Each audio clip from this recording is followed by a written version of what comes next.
Assalamualaikum warahmatullahi wabarakatuh. Kami dari kelompok 4 yang beranggotakan saya sendiri Fatih Nurul Afni, Arif Dahrania, Dea Miranda Pratanti, dan Magrani Astri Kurniasi. Di sini kami akan menjelaskan tentang determinan masalah gizi. Masalah gizi pada hakikatnya adalah masalah kesehatan masyarakat. Namun, penanggulangannya tidak dapat dilakukan dengan pendekatan medis dan pelayanan kesehatan saja. Penyebab timbulnya masalah gizi adalah multifaktor. Oleh karena itu, pendekatan penanggulannya harus melibatkan berbagai sektor yang terkait. Konsep terjadinya masalah gizi makro dan mikro. Secara umum, masalah kurang gizi disebabkan oleh banyak faktor. Pada tahun 1988, UNICEF telah mengembangkan kerangka konsep makro sebagai salah satu strategi untuk menanggulangi masalah kurang gizi. Penyebabnya ada dua, yaitu penyebab langsung dan tidak langsung. Penyebab langsung, makanan dan penyakit dapat secara langsung menyebabkan gizi kurang. Timbulnya gizi kurang tidak hanya dikarenakan asupan makanan yang kurang, tetapi juga penyakit. Yang kedua, penyebab tidak langsung.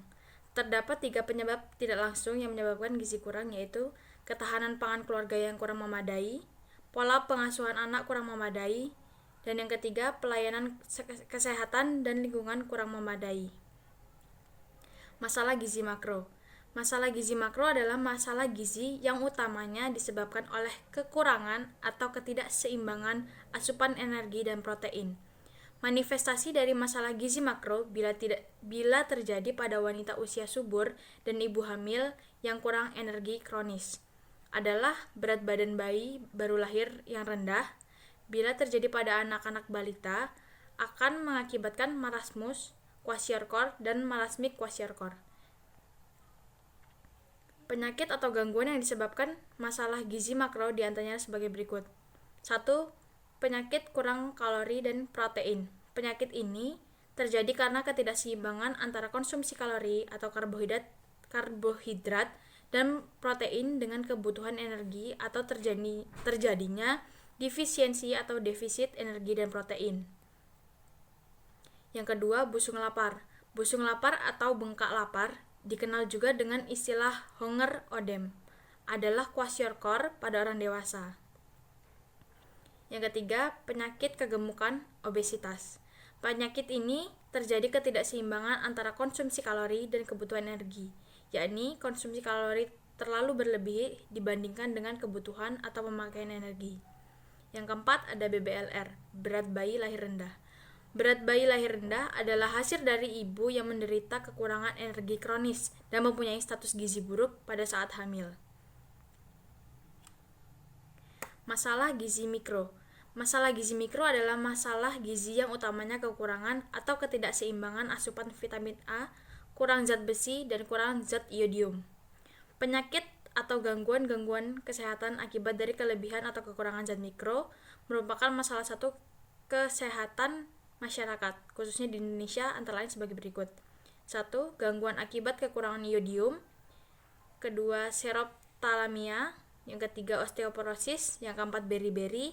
Yang kelima, rakitis. Yang keenam, anemia. Dan yang ketujuh, palegra. Solusi masalah gizi.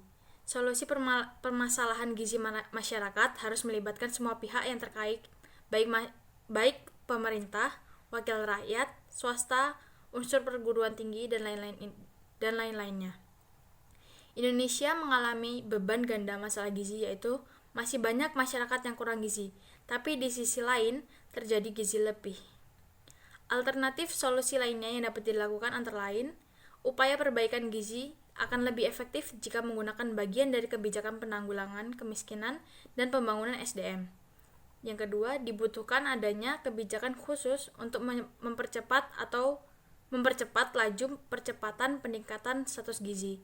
Dengan peningkatan status gizi, masyarakat diharapkan kecerdasan, ketahanan fisik, dan produktivitas kerja meningkat, sehingga hambatan peningkatan ekonomi dapat diminimalkan.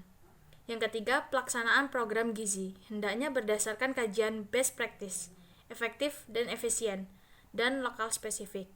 Intervensi yang dipilih dengan mempertimbangkan beberapa aspek penting seperti target yang spesifik, tetapi membawa manfaat yang besar. Waktu yang tepat misalnya pemberian iodium pada wanita hamil di daerah endemis berat gaki dapat mencegah cacat permanen, baik pada fisik maupun intelektual bagi bayi yang dilahirkan. Pengambilan keputusan di setiap tingkat menggunakan informasi yang akurat dan evidence-based dalam menentukan kebijakannya. Mengembangkan kemampuan capability building dalam upaya penanggulangan masalah gizi, baik kemampuan teknis maupun kemampuan manajemen. Meningkatkan upaya penggalian dan mobilisasi sumber daya untuk melaksanakan upaya perbaikan gizi yang lebih efektif melalui kemitraan dengan swasta, LSM, dan masyarakat. Yang selanjutnya yaitu konsep terjadinya penyakit degeneratif. Penyakit degeneratif adalah penyakit yang mengiringi proses penuaan. Penyakit ini terjadi seiring bertambahnya usia. Penyakit degeneratif merupakan istilah yang secara medis digunakan untuk menerangkan adanya suatu proses kemunduran fungsi sel saraf tanpa sebab yang diketahui, yaitu dari keadaan normal sebelumnya ke keadaan yang lebih buruk. Penyebab penyakit sering tidak diketahui, termasuk diantaranya yaitu kelompok penyakit yang dipengaruhi oleh faktor genetik atau paling sedikit terjadi pada salah satu anggota keluarga, atau faktor familial, sehingga sering disebut penyakit heredodegeneratif. Ada jenis-jenis penyakit degeneratif, itu ada obesitas, penyakit jantung, kolesterol, osteoporosis, stroke, asam urat, hipertensi, dan diabetes mellitus. Hubungan gizi dengan penyakit degeneratif. Salah satu penyebab terjadinya penyakit degeneratif adalah karena perolehan zat gizi mikro dan makro yang tidak seimbang. Pola makan yang salah meningkatkan risiko penyakit ini. Selanjutnya yaitu pencegahan penyakit degeneratif. Cara orang-orang Jepang mencegah penyakit degeneratif adalah banyak mengonsumsi ikan. Penduduk Jepang setiap hari mengonsumsi ikan dan rumput laut. Berdasarkan hasil penelitian menunjukkan bahwa mutu protein ikan setingkat dengan mutu protein daging, sedikit di bawah mutu protein telur, dan di atas mutu protein serealia dan kacang-kacangan. Masalah gizi ganda. Masalah gizi muncul akibat masalah ketahanan pangan di tingkat rumah tangga atau kemampuan memperoleh makanan untuk semua anggotanya. Masalah kesehatan, kemiskinan, pemerataan, dan kesempatan kerja. Indonesia mengalami masalah gizi ganda yang artinya sementara masalah gizi kurang belum dapat diatasi secara menyeluruh, tetapi sudah muncul masalah baru. Masalah gizi di Indonesia, terutama CAP atau kurang energi protein, itu masih lebih tinggi daripada negara ASEAN lainnya. Sekarang ini masalah gizi mengalami perkembangan yang sangat pesat. Malnutrisi masih saja melatar belakangi penyakit dan kematian anak, meskipun sering luput dari perhatian. Masalah gizi buruk masih dialami oleh anak-anak di berbagai tempat di Indonesia dari tahun ke tahun. Ini menjadi potret buruk pemenuhan kebutuhan mendasar bagi masyarakat Indonesia. Gizi buruk menjadi perhatian masyarakat ketika media mengangkat kasus-kasus meninggalnya anak-anak di banyak daerah karena malnutrisi. Pengurangan jumlah penderita malnutrisi menjadi salah satu target tujuan perkembangan milenial. Selanjutnya adalah konsep HILS. Kriteria Bradford-Hills atau dikenal sebagai kriteria HILS untuk sebab akibat adalah sekelompok 9 prinsip yang dapat berguna dalam membangun bukti epidemiologi dari hubungan sebab akibat antara dugaan penyebab dan efek yang diamati dan telah banyak digunakan dalam penelitian kesehatan masyarakat.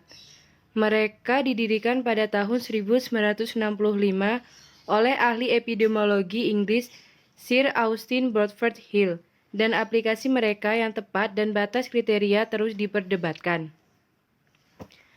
Pada tahun 1965, Ahli statistik Inggris Sir Austin Bradford Hill mengusulkan serangkaian 9 kriteria untuk memberikan bukti epidemiologis dari hubungan sebab akibat antara penyebab yang diduga dan efek yang diamati. Misalnya, ia menunjukkan hubungan antara merokok dan kanker paru-paru. Daftar kriteria adalah sebagai berikut. 1. Kekuatan efek ukuran. 2. Konsistensi reproduktivitas. 3. Spesifisitas. 4. Temporalitas. 5. Gradien biologis atau hubungan dosis respon. 6. Masuk akal. 6. 7. Koherensi. 8. Eksperimen. 9. Analogi. 10. Beberapa penulis juga mempertimbangkan reversibilitas. Kriteria Bradford-Hills telah diterima secara luas sebagai pedoman yang berguna untuk menyelidiki kausalitas dalam studi epidemiologi, tetapi nilainya telah dipertanyakan karena mereka menjadi agak ketinggalan zaman. Beberapa opsi yang diusulkan bagaimana menerapkannya meliputi 1. Menggunakan pertimbangan kontrafaktual sebagai dasar untuk menerapkan setiap kriteria. 2.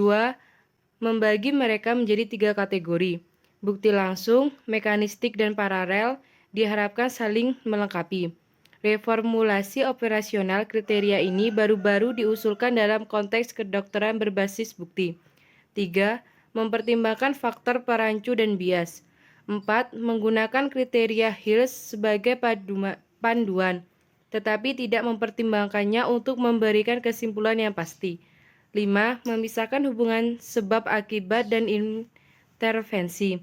Karena intervensi dalam kesehatan masyarakat lebih kompleks daripada yang dapat dievaluasi dengan menggunakan kriteria Hills. Selanjutnya ada konsep necessary sufficient. Keadaan yang dibutuhkan untuk terjadinya penyakit disebut necessary condition. Sedangkan keadaan yang membuat terjadinya penyakit disebut sufficient condition. Necessary adalah sebab yang harus ada untuk terjadinya penyakit atau outcome. Namun, sebab itu dapat ada tanpa kejadian penyakit. Contoh, tidak ada penyakit diare tanpa ada bakteri Salmonella. Tidak ada penyakit AIDS tanpa ada virus HIV. Sufficient adalah faktor yang ada dengan sendirinya pasti dapat menimbulkan penyakit, seperti makan makanan berzat purin tinggi yang berlebihan dapat menyebabkan asam urat. Kurang makanan-makanan bergizi menyebabkan gizi buruk. Jika hubungan pada penyakit tersebut adalah hubungan kausal, ada 4 tipe kemungkinan antara faktor dengan kejadian penyakit. Yang pertama, necessary and sufficient. Yang kedua, necessary not sufficient. Yang ketiga, sufficient not necessary. Yang keempat, not necessary not sufficient.